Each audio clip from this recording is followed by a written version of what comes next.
Welcome to Dance to Heal. I'm your host, Jenny C. Cohen. Join me as I share stories of how dance and movement can bring healing in a way that is safe and tailored to your life. I'm a cancer survivor, mother of two, and an award-winning performer who found that movement was vital to my recovery. I created Dance to Heal Wellness and also authored the best-selling book, Outside in Recovery, Dancing My Way Back to Myself After Breast Cancer. I will bring new techniques to help you on your dance journey and healing path. Are you ready to move? Dance to Heal starts now. Born in Uganda, East Africa, to an African father and American mother, Dr. Zelda Okia dedicates her coaching to helping her clients transition from feeling overwhelmed and underappreciated to leading balanced, healthy lifestyles. She emphasizes sustainable weight loss, mental energy, and fitness through transformative self-care, believing firmly that one cannot pour water from an empty cup. So without further ado, I am so excited to have Miss Zelda here today. Audience, you're in for a treat. Thank you for coming today. Wow. Thank you so much, Jenny. Thank you for inviting me. I am so excited for our time together. And I do need to correct myself. This is Dr. Zelda. Now, we know each other through PQ Mental Fitness Training. We're both coaches. And I would just love to hear how you've married one of your areas of expertise with the PQ training, Zelda. Yeah, so I had my first client going through, and I'm actually having her go through the PQ, the foundations, the 6 weeks, because a lot of overeating is very much driven by emotions. Mm-hmm. And so she was also sharing that too, that emotions do affect her in terms of decision making, in terms of the foods that she eats, and just feeling stressed at her job. My passion is for people in healthcare. So I'm a doctor, medical examiner, and there's a lot of stress. There's a lot of stress involved in that line of work, and a lot of really suppressing your emotions. I mean, sometimes it's not the best time to express emotions, obviously, and you're the professional, right? So you have to present this front to be the strong one for the family, if they're just had a tragedy or, had a really bad diagnosis. Then the doctor has to kind of maintain a level head and continue to guide the patient or the client through as they process what just happened. But what can happen, unfortunately, is that role you become comfortable. As with everything, our brain seeks to become comfortable and to do things with ease. And so it becomes kind of a natural go-to when as the individual, when you have your own uncomfortable situations that you have to deal with, to just kind of shut everything down. And that can make it can make relationships difficult. But also then when you're just so used to suppressing emotions, some people eat those emotions. Mm-hmm. Mm-hmm. And so that can show up as late night eating or binge eating. And then the pattern just continues itself. So what I like about the PQ and the positive intelligence is getting to the root cause. What is really driving the decisions to eat the foods that we know are not working for our bodies. So I think this is really good to just kind of see how much of that maybe emotional eating or overeating is driven by someone's emotional state, and how learning to manage emotions, increasing the mental capacity to handle situations, does show up on someone's waistline. Yes, and I love this awareness that, or at least bring into awareness, right, to our forefront, is that oftentimes eating is self-soothing. Oh yeah. It's self-soothing. I wanted to hear your take on this new discovery I've made. And I've spoken to my audience about it before, but I want to ask you because you kind of know people's deep, dark secrets through their body stories after they've passed because of your profession. However, I've noticed something really interesting. I used to regard the scale as one of my judges. You would understand more of this audience when you start to do training with either Zelda or myself or anybody else in our pod. We would invite you to reach out to us about this in the mental fitness realm that we're working in. Either way, I used to regard my climbing weight, right, was me neglecting myself. I made poor choices again. I think subconsciously was equating it with you don't deserve to be thin, things like that. And I recently made a shift where I had gone to an event where I did not feel safe, and it was with a business mentor. And I came home and I had gained about 9 pounds on the scale. And I couldn't figure it out because I didn't overeat at this event. And then after was home and feeling safer and doing a lot of processing, I dropped that weight within 3 days.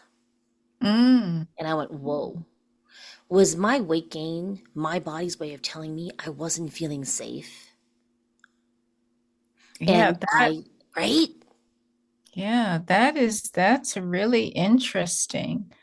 Um, I mean, I would like to pair that with knowing that you felt unsafe. You were in an unfamiliar environment, and you, I guess my question is, were you eating differently, or do you feel like you may have eaten in reaction to that?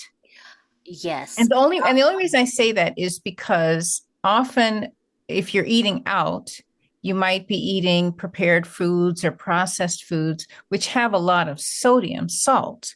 Mhm. And so the excess weight gain most likely was water weight, Mm. but that could have been related to whatever you were eating, might have been had more salt in it. So you were eating more salt than what you normally do. And that could also have played a role in the weight gain. But it's interesting that you raised that question because I'm reading a book called Virgin Diet, and I don't know if she brought this up, but there have been people have been talking about this. I don't know if there are any scientific, double blind studies on it, how your frame of mind and, mental state, how that affects the way that your body digests and processes food. Mm. And especially as we're thinking about food allergies too, Mhm. and the immune system, and how Mhm. stress can kind of wreak havoc on the immune system. The release of cortisol can raise blood sugar, make it difficult for diabetics to manage or monitor their blood glucose levels. Mhm. So that is an interesting question, and I don't know how we could actually test that, but it is an interesting thing to see, does our body physiologically digest and manage food differently based on our mental state? Yeah, yeah. I'm really glad I brought this up because oftentimes people want some type of scientific testing to clarify if it's a valid Yeah. discovery, right? All I Yeah. know is I weighed myself before I visited my mother and came home, and it's not that my parents don't make me a lot of food. This particular visit, because my husband was with us and he's a strict vegan. So Okay. they actually cooked really clean. Does that make sense? Because Mhm, mhm. my husband is gluten-free, vegan, light oil. And so we were together. We didn't overeat. We kept really Okay. close to our at-home diet. And I only gained like 1 or 2 pounds, which I know was from the stress of my mother. I mean, Mhm. my mom loves me, but she knows how to push all my buttons. She's gonna get them in there when I'm there for a few days. And again, I went right back to my pre-visit weight a few days Okay. later. There is definitely a stress to traveling too. Hmm. And I'm in a higher altitude, that makes a difference when I Okay. change altitudes. However, I've noticed that when I am stringent on my water intake, like I'm really good at it, I have noticed that my weight will drop if I also avoid my comfort eating. Yeah. I'll And start to many drop weight. times Yeah. I've said like thirst, many times thirst can feel like hunger. And I noticed that too, like, especially when it's a day at work and I've been at the autopsy table, I know I haven't drank or drunk Mhm. as much water as I normally would. Then I've noticed I do tend to be more hungry at the end of the day. And then when I come home, sometimes I'll notice myself eating more and I'm like, uh-oh, Zelda, you didn't drink as much water today. So Yeah. definitely water can feel like hunger. The need for Sure. water, right? The thirst. Yeah, the And I need mean, for yeah. water. I mean, I often also tell my clients, if you're thirsty, your body's already been screaming that it needed water, right? Oftentimes, it's now gone to the most extreme way to get your attention. If you Yeah. feel thirsty, it's already been asking for hours for water. Yeah, that's why, it's interesting. My husband and I, we have a podcast called Simple Weight Loss. Wait. I think it's called Simple Weight Loss 411. But now I'm terrible. But I'll give Okay, you well, the actual yeah. name of it. But we talk about how things can be simple, and I want to say simple and easy when you follow a proven path. Now, the easy part, because it's so simple, it's easy to do, it's easy not to do also. But there really is a system. And if we can just stick to the system, I said diets work, but many times we give up on it. And so I'm using that same idea with my business, in terms of just following a system, putting it on the schedule, when I'm going to do my outreach, Hmm. and really like following that. And the same thing with food, trying to eat the same time every day, I eat the same thing every day. Me too. Me too. Okay, okay. Yeah.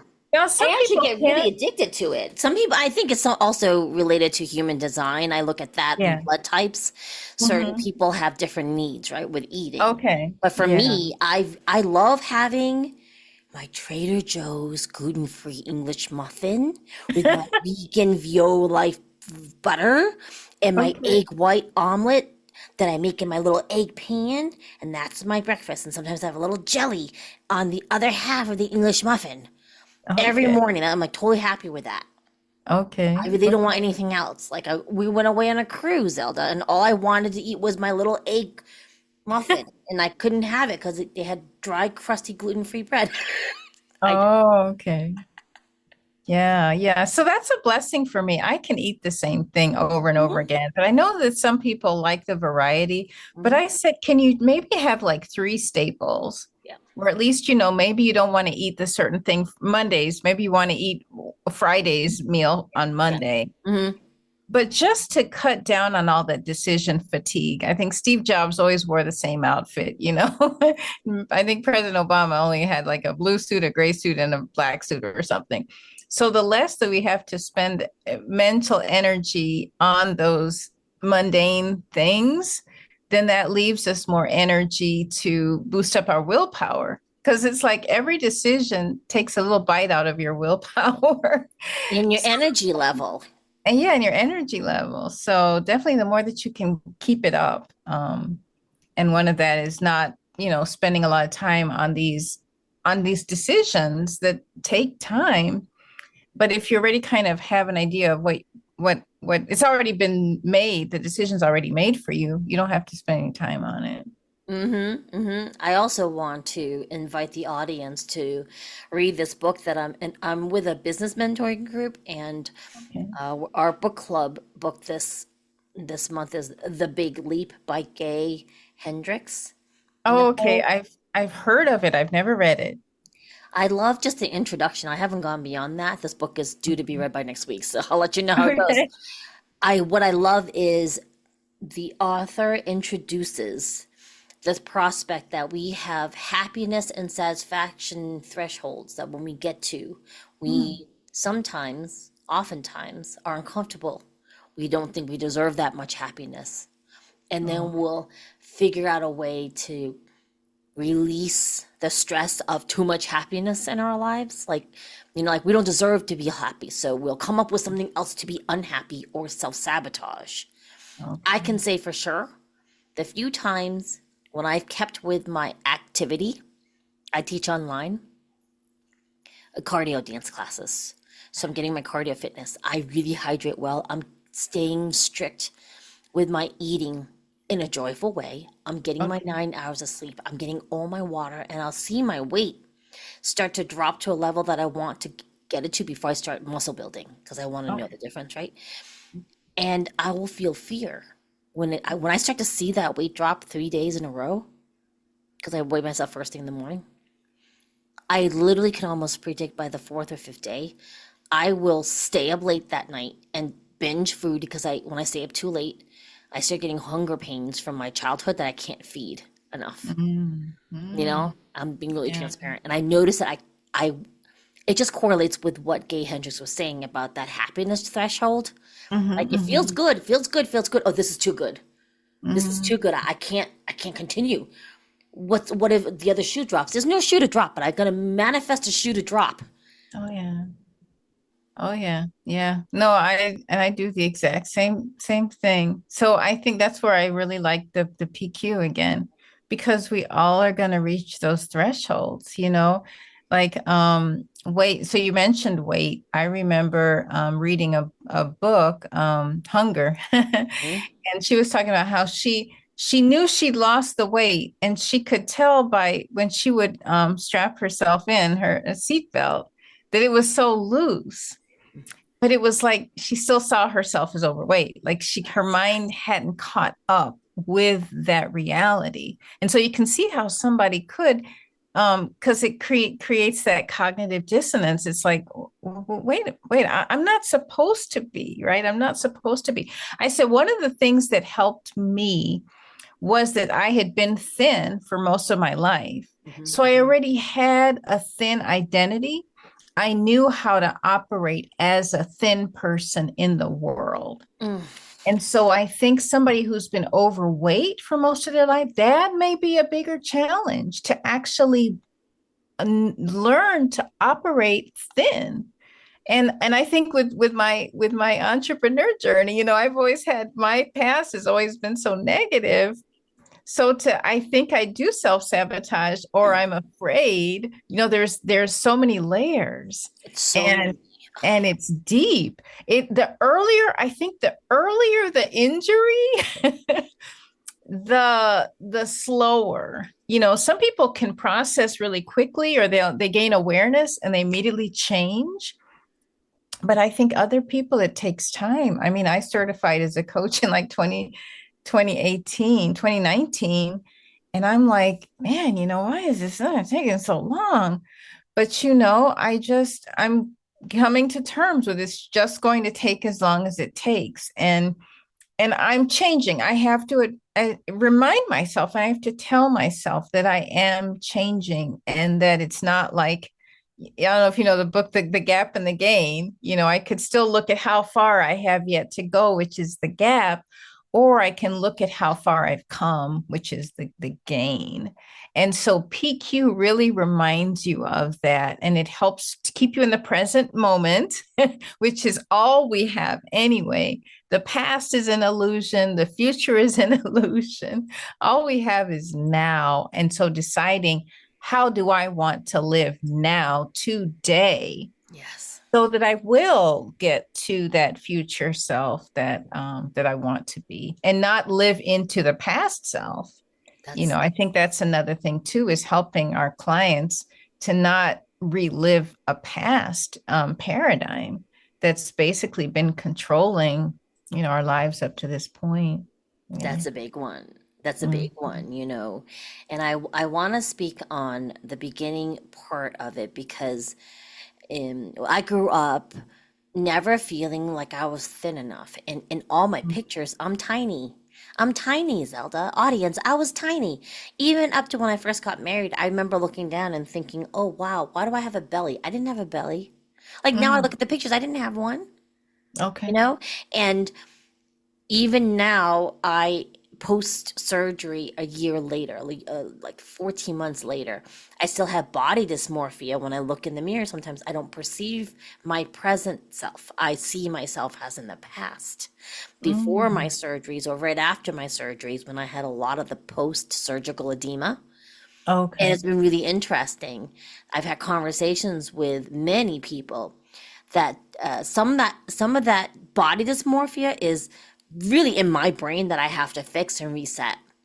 And Mm, my son, who is in he's been in two affluent ballet training programs, okay. and they had noticed that the mirrors were worked in the studios, Mm, so that wow.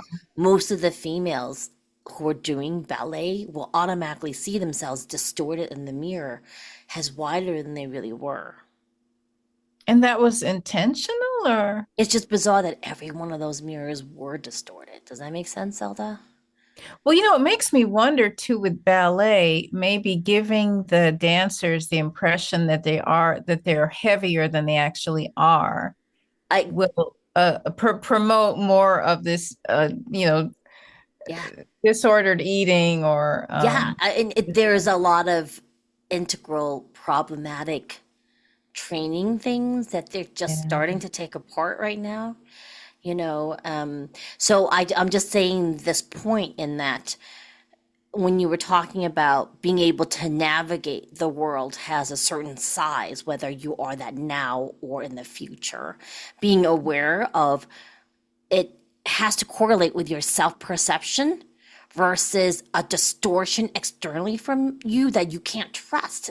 You have to do a little reality check with people you trust, Yeah. you know, because True. sometimes you want to make sure you're with someone that is equipped to deal with what you're going through. That's a key Mhm. thing, right? Absolutely. Because I remember when I was doing dancing, I love dance as a way of lighting up every part of the brain. That's really key. That's why Mhm. that's one of my modalities, right? Most of the time when we're Yeah. stuck in some type of trauma response, parts of your brain will shut off so you can get to safety. They're not going to have empathy, right? There's no exploration of life. It's a survival part of your brain lights up and gets you to safety.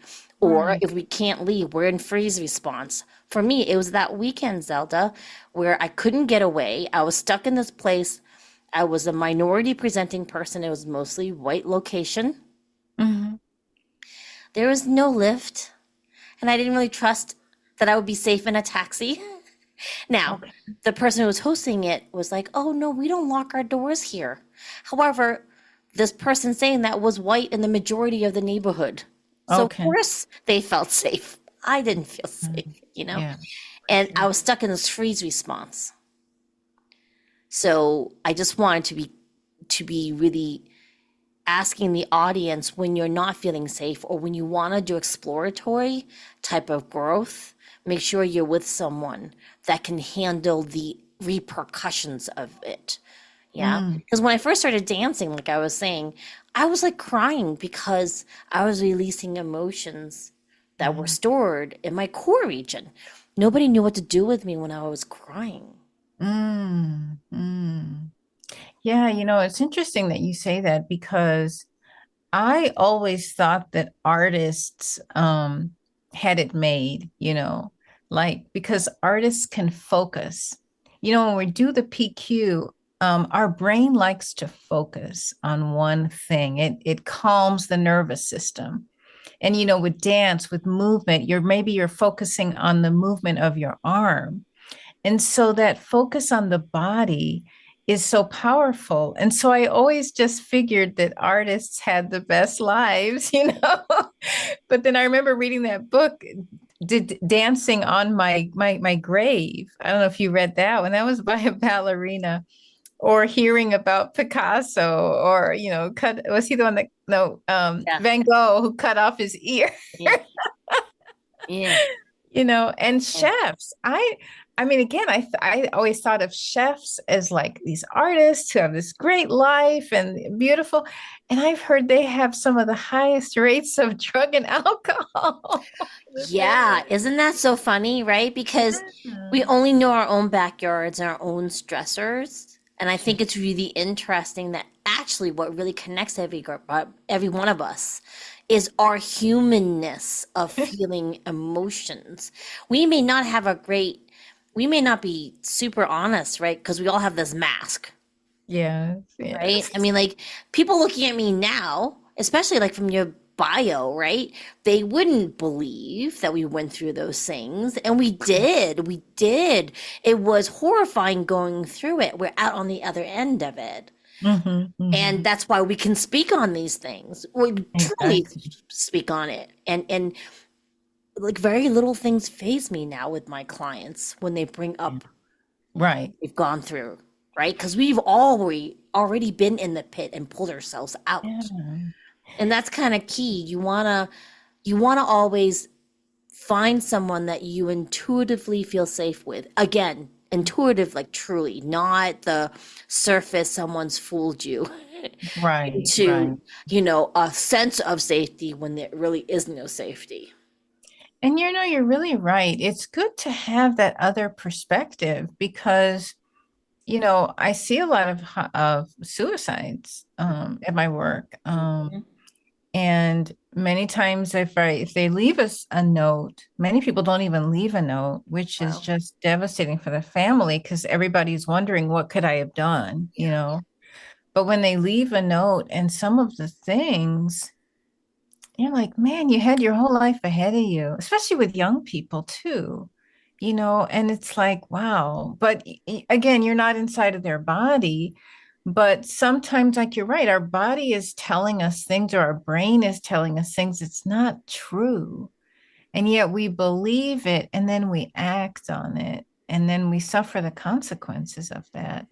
So I said, it is nice to have somebody you can talk to when your brain's just not thinking straight. We've all been hijacked. Emotions. You get involved with somebody and you just think this is the one, and your friends are like,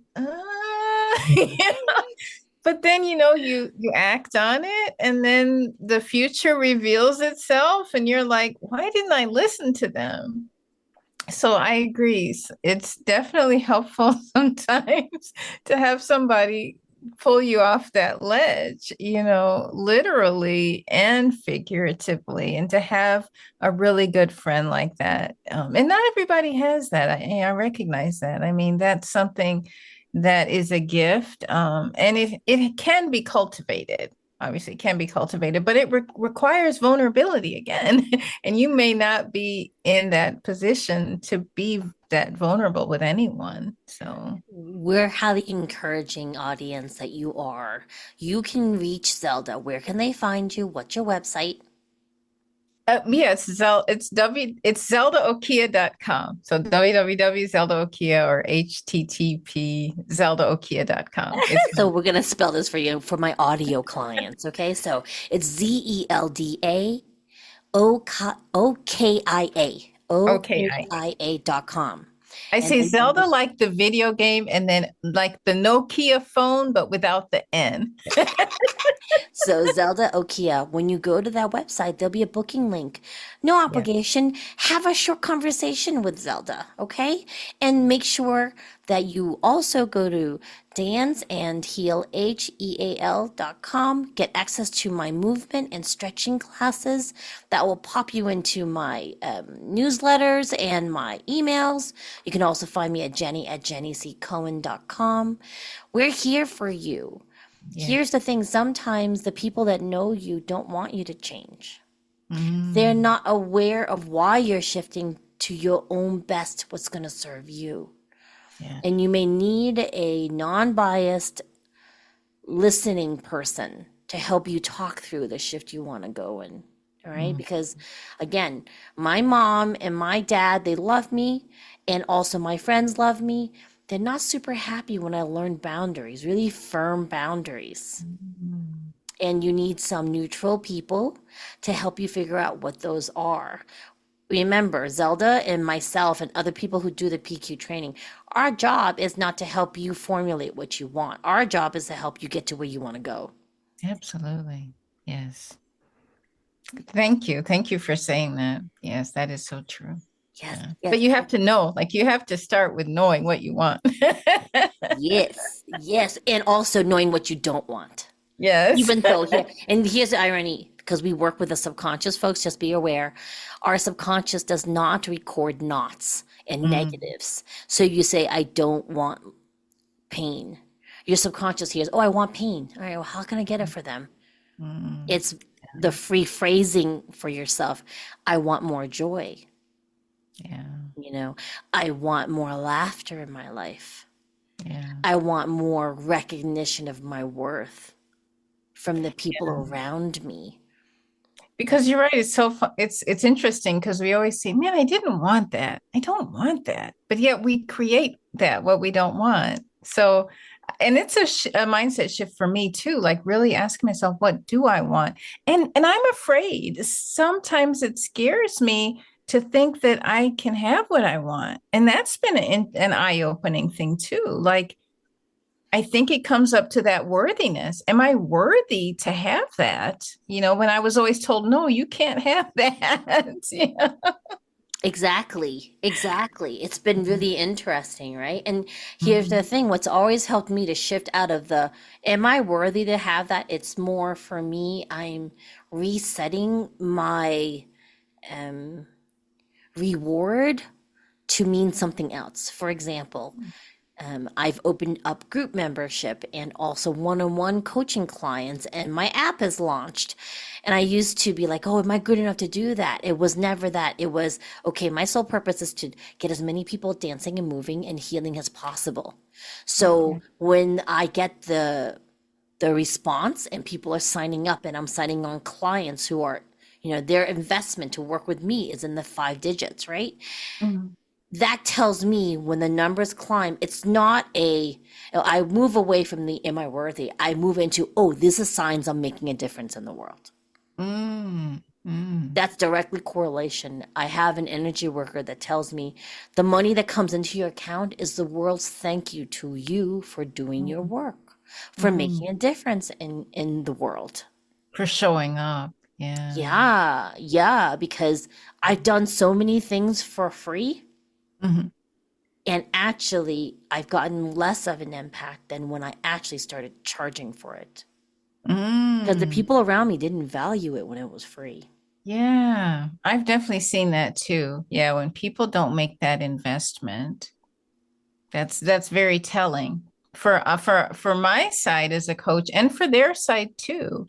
Like asking and charging is part of the coaching process. On both sides. On both right? sides. I was shocked at my first $7,000 client. I was like, whoa, you want to pay me that? That's amazing. I was like, this is cool. And then there was fear. And then I got over the fear and went, well, this is just on par with the value that I've always provided. And now I know this person is super dedicated to their change. Yeah. That was the key, because I was doing a lot of $500 clients, and some of them were really, really committed. And most of them, they didn't really value what I had to offer. Yeah. And I was thinking today about a camel's hump. Don't even ask me why. I was thinking that I like the analogy because sometimes you're at the top of the hump, but then be prepared because the next one is going down the hump. And then sometimes you're at the bottom of the hump, but then you're on the journey up. So it's kind of like that same thing. Like we never arrive, but it's an ongoing journey. And we just get to different places, maybe different milestones. But as soon as we reach that milestone, we're on to the next one. So it's like enjoying the journey, enjoying every step of the way, but still looking for that next challenge. Yeah, and interspersed with rest is okay, folks, okay? Yeah, we Absolutely. just want to remind you, we're not saying always be on the treadmill. We're just saying put your rest where you need it. And like for a lot of people, rest is a blasphemy. They don't even want to recognize the word. And Yeah, it's important. It's really it's essential that we very. do that, Oh right? yeah, and lack of sleep, deprivation has been associated with overweight. I mean, when you're awake longer, you eat more. For So sure. obesity, diabetes, high blood pressure. And I don't know if people really understand the implications because it doesn't affect you right away. Like if you don't get enough sleep one day, maybe 2 days, you might feel a little bit groggy. But when it's chronic and it's a habit, it becomes a habit, you don't realize how your body is changing and adapting. And many times those changes are on the inside. The same thing with overweight. Like we're like that lobster getting cooked. If we're not monitoring and measuring our weight or the waist circumference, those things creep up on you. And it's like maybe you gain 1 pound or 2 pounds a year, but then over the course of 10 years, there could be 20 pounds. Then you look and you're like, where did all that weight come from? So it's like it's important to keep us some sort of measure. And like you said, you get on the scale every day. I get on the scale every day. My husband, it's his belt buckle, like he wants to keep it at that particular buckle. And once it starts to go up, oh, gotta, do something. But Yeah. yeah. Well, I mean, Mhm. because you're a medical examiner, Zelda, you're she's the doctor that looks and sees all your body's stories when we're no longer here, right? Our soul is gone. And so Mhm. she's talking to us from plain truth, folks. Like, really hear that.